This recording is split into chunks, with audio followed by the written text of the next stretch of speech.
Funding for DNews has been provided by the Cal and Lucille Rudman Institute for Entertainment Industry Studies.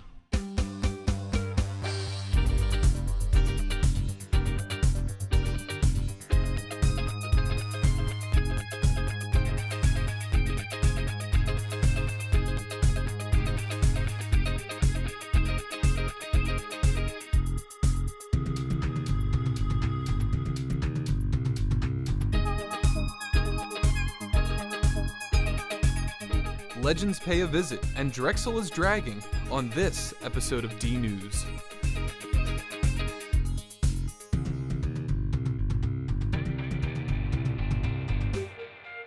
Hello and welcome to DNews. I'm Roy Aguilar.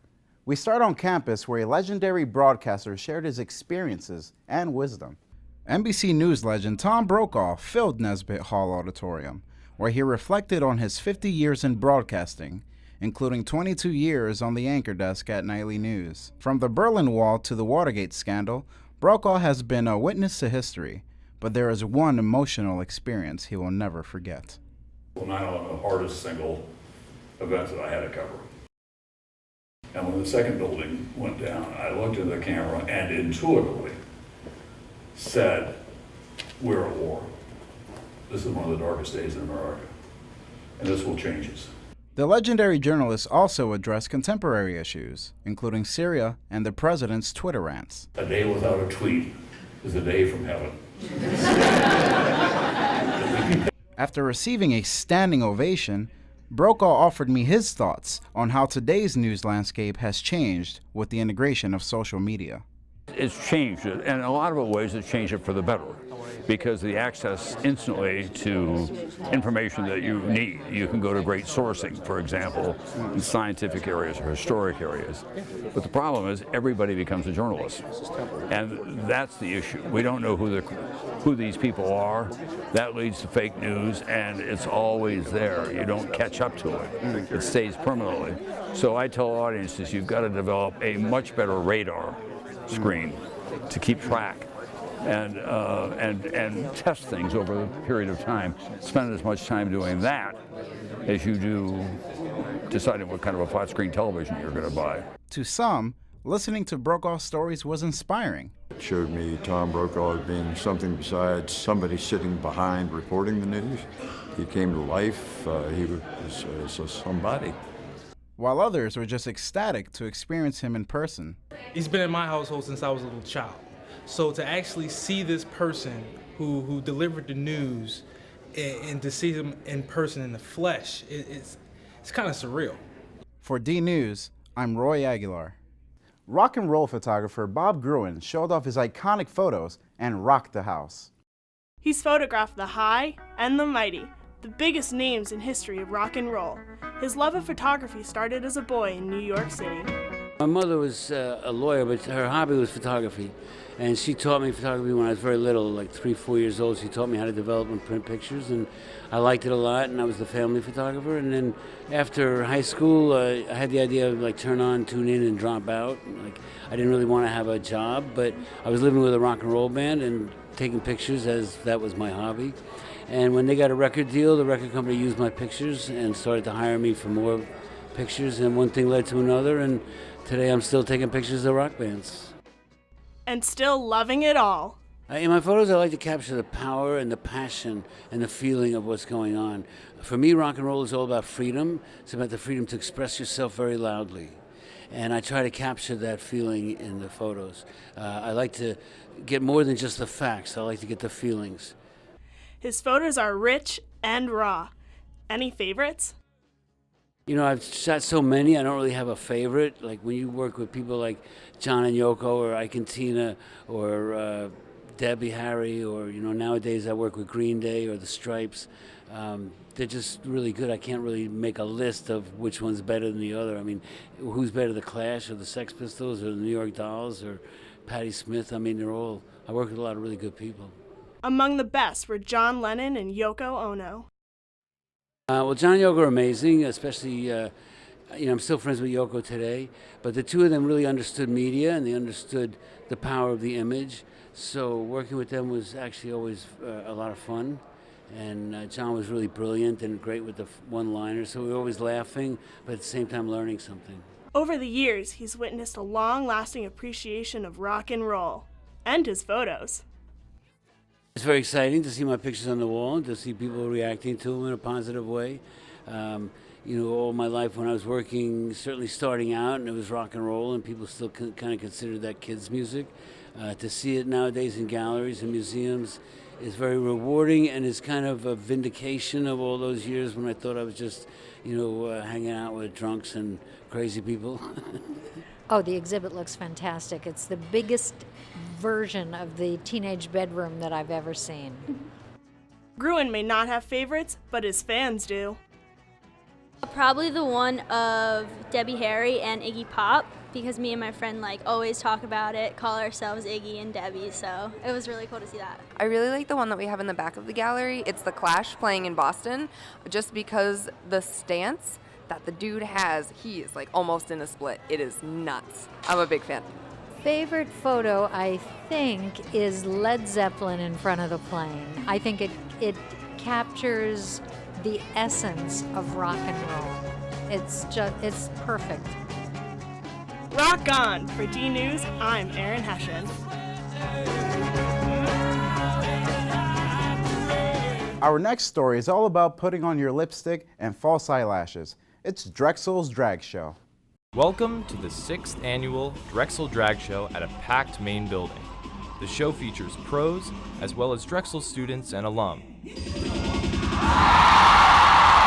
I was able to get backstage for makeup and hear about it before it happened.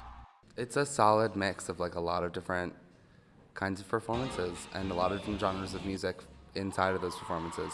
There's live rap, there's gonna be some death drops, I know, some splits I've seen. Wow. Yeah, none of them coming from me, but there's gonna be some stuff. Stuff like Drexel sophomore Carmelo D'Angelo's Maiden Voyage. Well, this is my first actual drag show ever, so I'm really nervous and really excited and really scared and really anxious. Drexel freshman James Weiner is expanding his drag horizons. This is my first time in a real drag show. I played a drag character in a musical in high school, but I didn't do quite as much for that as I am now.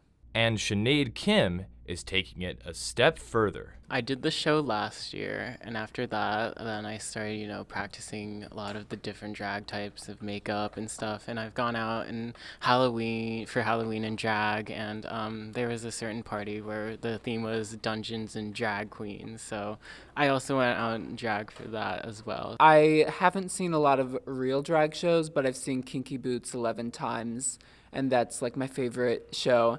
And that has a lot of drag queens, so that's where I get most of my knowledge about drag. I went to my first, real drag show by accident in Mexico, but that was really weird, so I don't really count it as my first drag show. There was lip syncing, dancing, death drops, and the crowd ate it up. It was electric.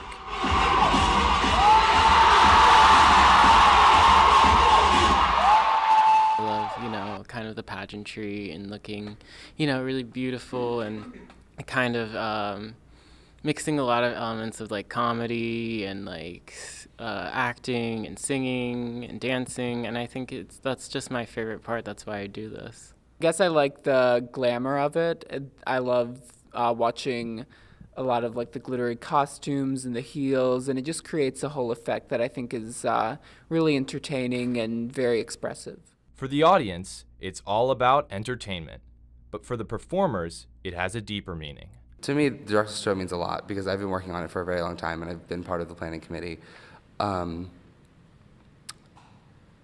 It's just a culmination of the year I spent at Drexel and a chance to really showcase my artistic ability in a way that I haven't been able to. I think it's at least creates this air that Drexel does celebrate diversity. I don't know if it has a specific importance, but I think it's at least nice that they give us this platform, so to speak. And that platform inspired a great show that went off without a hitch. For DNews, I'm Will Denold.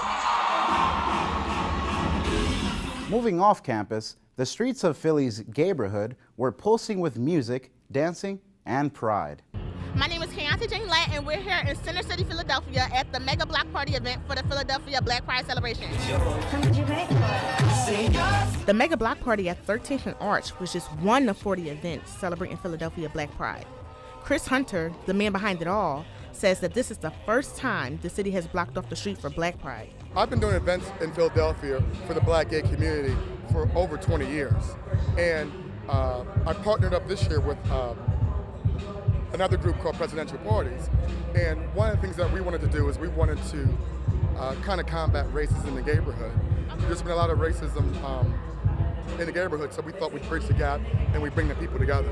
Racism isn't the only issue in this community. Discrimination against the gay community has put some residents, like Brandon, in disturbing situations. A big guy called me a faggot, and someone else was saying, hey, you know, derogatory stuff to me, and I just kept walking. I think that it's something that's empowering to people to keep moving forward and to keep living their lives no matter what, and that things will change. Despite the many obstacles being faced in the LGBT community, these people still take pride in their pride. The meaning is that we still celebrate diversity here in Philadelphia. With everything that's happening in the world, there's still happiness and celebration of diversity. Just love, pride, being accepted of who you are and loving yourself and your family, even if it's not blood family, it's all family. You know, fun, celebration of life, and celebration of being homosexual in America. Just picture people of all ages, races, genders, and sexual preferences boogieing to the music. Some came to mingle because they were single, and others had their own agendas. I hope just to see a lot of smiles and fun and enjoy it with my partner, Howard. Just to have all the people come together and to bridge the gap. And people have come from all over, Chicago, New York, Detroit, Atlanta, LA. I'm actually hoping to meet some honeys and somebody with a car, honestly. I want to meet someone with a car, a nice girl with a car. And even if you weren't looking for some honeys with a car, you could have literally just come to dance, have fun, and celebrate our diverse community. For DNews, I'm Keontae Jane Latt. Next, we travel to an under-the-radar Philly landmark where street artists create a colorful palette. Beyond this gate and pile of trash is a little-known gem called the Graffiti Pier. Let's check out what makes this spot so unique. With scores of graffiti tags and drawings painted on its cement pillars, this abandoned pier has become one of the most vibrant and colorful places in Philadelphia. Graffiti Pier is a place where people can hang out or express their art abilities. This is the most unique spot that like I told you, I come here every day after work. I come here, I sit down, you know, and I just draw. I'll draw. When I get paid, I come right back and I look at my drawings, and whatever I like that's nice, I'll put it right to the side and psst, psst. Graffiti Pier, located in Port Richmond, used to be known as Pier 18 back when it was a coal loading dock. But in the early 90s, the property owners abandoned the pier, and the city of Philadelphia hasn't paid any attention. So today, this spot serves as Philly's own secret museum of street art, offering a fresh collection of graffiti art almost every week. To get your work up, though, you need to move fast. I'll put it on spots that, you know, you can't come out here and do it easy, you know. Out here on the walls, this is gonna get buffed up every couple seconds.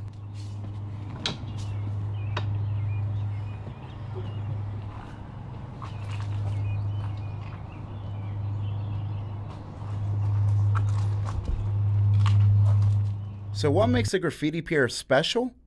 To street artist Los, it's because graffiti art itself is unique.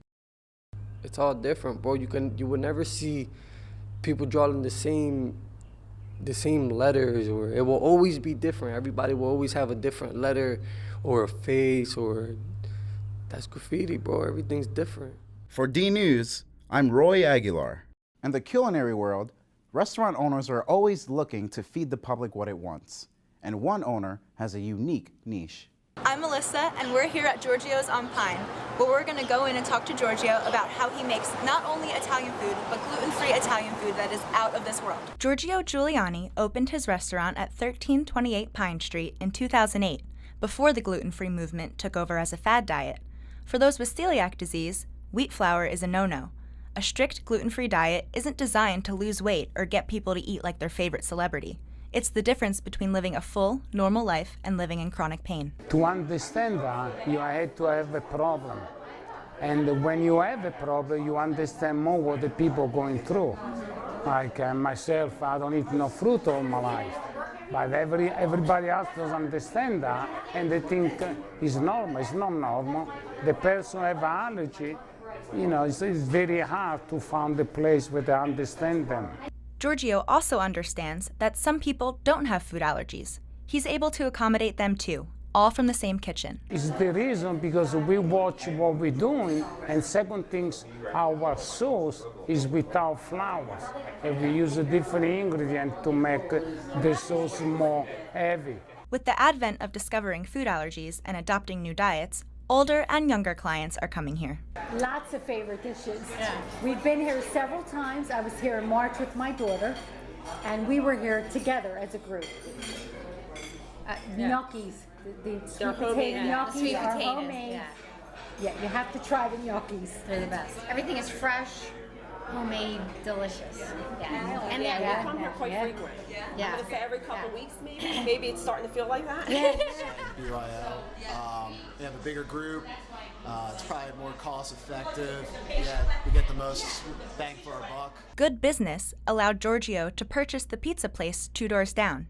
It's now a sister restaurant called Bocconcini, run by his former chef, Crystal Fox. When I first took over as chef at Giorgio's, he sent me to Italy, and I traveled around to his different families' restaurants.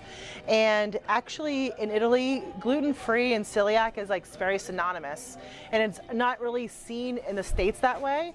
But in Italy, if you are seen as celiac or you're diagnosed as celiac, you actually get euros towards food to compensate for paying for your food. To do it right, Crystal had to make some tweaks. I made the fryer here gluten-free. So it just took me to break it down, sterilize it, and now all the breadcrumbs I get are from Taffet's in South Philly. I make sure everything that goes into the fryer is gluten-free, so it gives me a chance to even progress more and give more opportunity. So our rice ball is gluten-free, our breaded fried chicken is gluten-free. In the beginning, Chef Crystal experienced some pushback running an entirely gluten-free restaurant. It's not hard to do, and kitchens who are they're very strict and stringent, like this is what we're doing and we don't want to change it in any way. And if you're about the hospitality business and it's about being a customer service oriented. The growing list of local celiac friendly restaurants is proof that the vision of Giorgio and Crystal is spreading. For DNews, I'm Alyssa Warren. Philly's iconic Franklin Institute has an exhibit that asks visitors to travel back in time to when dinosaurs roamed the earth. Hi, my name is Bahura Davanova for DNews. Here we are at the Franklin Institute in downtown Philadelphia for the Jurassic World exhibit where dinosaurs have come to life. Let's go! It's going to be an exciting day, one I'm sure you'll never forget. Welcome to Jurassic World. When visitors enter Jurassic World, they're transported to the land of prehistoric creatures. Everyone has a favorite. Tyrannosaurus Rex. Oh, everybody likes the Tyrannosaurus Rex. I'm kind of partial to that, the bigger one that's in the ocean, that monstrous one. I can't remember the name of it right offhand. My son James is here. He's more technical than I am. So between that real big one and Tyrannosaurus Rex, they're two of my favorite dinosaurs. The T-Rex. Brachiosaurus. Pterodactyl. I like the Brontosaurus the best because it's the closest to an elephant, and that's one of my favorite animals. I have the same one as Luke. I like pterodactyls because they can fly. There's a common belief that dinosaurs were only colored green and brown. That may not be true. We're used to seeing dinosaurs drawn as and portrayed as greens and browns and boring colors, grays like that, But there are some theories out there that dinosaurs actually had very colorful feathers and colorful patterns. Because if you think about why birds have feathers, some birds use them to fly, but then also for display, like a peacock, right? So there's an idea that maybe dinosaurs had brilliant greens and brilliant reds, all kinds of display feathers as well, and patterns on their body. And dinosaurs may have had feathers, like birds. We've actually discovered that dinosaurs do have feathers. If you study their bones, you can actually see that they have very tiny little pits and notches, kind of like where birds would have little notches on their bones for feathers as well. Very different from feathers that we're familiar with, but still feathers. So we can see that dinosaurs had feathers, much like birds do. Fox's favorite? Probably the Eoraptor. It's about like this big, about the size of a cat. And I could imagine having one as a pet, just kind of like running around your house, begging for food at the table, sleeping on your bed, chewing your ears off, one of those little pets. The exhibit is entertaining, informative, and for some, inspirational. I want to be a paleontologist. Make sure to come down to the Franklin Institute Museum and check out this astonishing exhibit. I mean, who doesn't love dinosaurs? I love dinosaurs. For DNews, I'm Bahura Davranova. Lizards and spiders might freak out some, but amongst a swarm of creatures, insectarium owner Dr. John Cambridge appeared pleased with good news. The Philadelphia Insectarium and Butterfly Pavilion now has the most diverse arthropod zoo on the East Coast. So we've got, basically, imagine you're watching Animal Planet and it's just like the top 10 blank. We have just checked that list straight off. So the world's largest centipede, the world's largest millipede, the bird-eating tarantulas, all that like, oh golly gee, wow, that kind of stuff, but also just some really, really neat specimens, different types of very poisonous scorpions and beautiful mantids. Indeed, there's an abundance of amazing animals, from their collection of reptiles like Doug the iguana or Barsky the bearded dragon, to their worldwide range of tarantulas. Dr. Cambridge hopes that there's something to catch everyone's eye. I really want people to leave here saying, wow, I didn't know that there were so many different beautiful insects, that insects aren't just creepy little things. And I want them to have sort of a respect for what they do outside in nature for us. But running a giant arthropod zoo requires sharp antennas. Dr. Cambridge took us behind the scenes and showed us the prep rooms where they take care of animals, including newly hatched critters. So this is the blue-bottle green tarantula. It'll get to be about the size of my palm when it gets to be a bit bigger. He's got two modified mouth parts up at the front called pedipalps, and they're actually mouth parts which have been modified to be more like a leg now. So when you break down pedipalp, it's foot mouth. This was certainly fascinating, but by far the most incredible part was the actual butterfly pavilion. With a bountiful amount of flora, this place is the perfect home for many exotic butterflies and moths. And while it's an enticing place for visitors, the pavilion also serves as a practical way to help the environment. We actually started a nonprofit over the summer called Operation Monarch, and its main focus is to teach people about threatened and endangered species. Little known fact, the monarch is actually not endangered, but is threatened. And so we do that by hosting community programs, by spreading information, pamphlets, etc. to people, and then planting milkweed in a lot of different areas around here to try and make sure that these little guys have something to eat and lay eggs on when they come back every year. It seems already that the purpose and scope of the pavilion is impressive, but Dr. Cambridge hopes to push the envelope even further. We want this place to serve as both a learning center and a community center. This is an area where we're hoping to host events, and we are already hosting some really neat musical and artistic events. It's a place where people can sort of see the merger of art and science. With plenty to see and experience year-round, the Insectarium and Butterfly Pavilion is sure to be buzzing with people every day. For DNews, this is Andres Jaime Cavanaugh. And finally tonight, back to Drexel, where a campus group is feeding its flock with spirituality and food. Welcome to the Open Door Christian Community, where every Tuesday night, all are welcome to be a part of their free dinners and optional worship service. We have free dinners, and we have this really unique outreach that other groups don't really have. where, you know, people that are not even in the organization or that don't even stay for worship, they'll come and eat dinner and just like hang out with us, and then we'll do our, you know, worship style service. But it's totally awesome because our outreach is just so unique. For international students, it can be a big help. For international students like us, who do not have anyone living here, like any family or any relationships here, so for the people who have specific amount set, which they get every month or every quarter, and they have to survive in that amount of money. So, and we are also not part of the meal plan because I'm a pure vegetarian, and I wasn't getting many options that I could eat in the meal plan. So I'm out of the meal plan right now. So for people like me, it's just next to the boon. It's a great deal. It's a great thing for getting the dinner. It completely takes care of my dinner for one day at least. I appreciate it.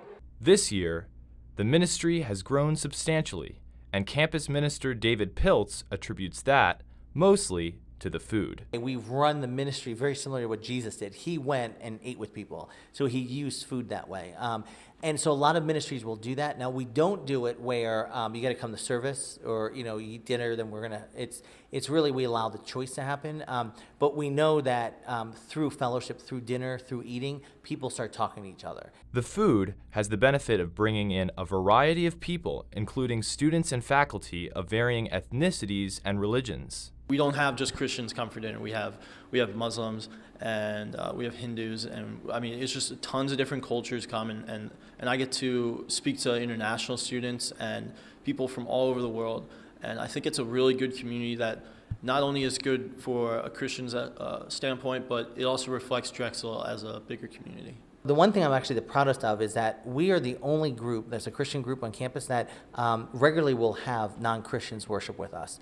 So Baha'i, Hindus will stay for worship. And so our biggest, the best way to describe the mission is that we create an environment for everyone to experience Christ. We've gotten to know each other a lot better, and through that, the numbers have grown in the ministry. So I think Pilt's idea and how he's done things is really starting to show. The worship itself is also special. So our uniqueness is that we run a full liturgy for worship. So we do communion several times a month. You've got campus ministers who are actually trained in theology and in ministry. There's also music. So what's next for Open Door? I actually see this group probably growing triple in size. Probably offering Bible studies, doing some retreats, and probably doing more outreach. We're not there yet, but we're getting close. So we've got a core. If we can grow that core to about double size, we could actually go on and do some outreach stuff, which I see us doing, both on campus and off campus. Enthusiastic Open Door leader Eugene will tell you, you will be fed. We will never leave you hungry. So if you don't even care about the worship, that's already there. But we do have spiritual food as well as physical food. So, I mean, you won't go hungry in your physical state or your spiritual state. God provides the food and what you need for your spiritual life. So God really meets us here every week, and it's awesome. So don't be shy. Come on out for a free dinner. The door's open. For DNews, I'm Will Denola. That's a wrap for this episode of DNews. Have a great summer, and thanks for watching. The production of DNews has been made possible by the generous support of the Cal and Lucille Rudman Institute for Entertainment Industry Studies and the Antoinette Westphal College of Media Arts and Design.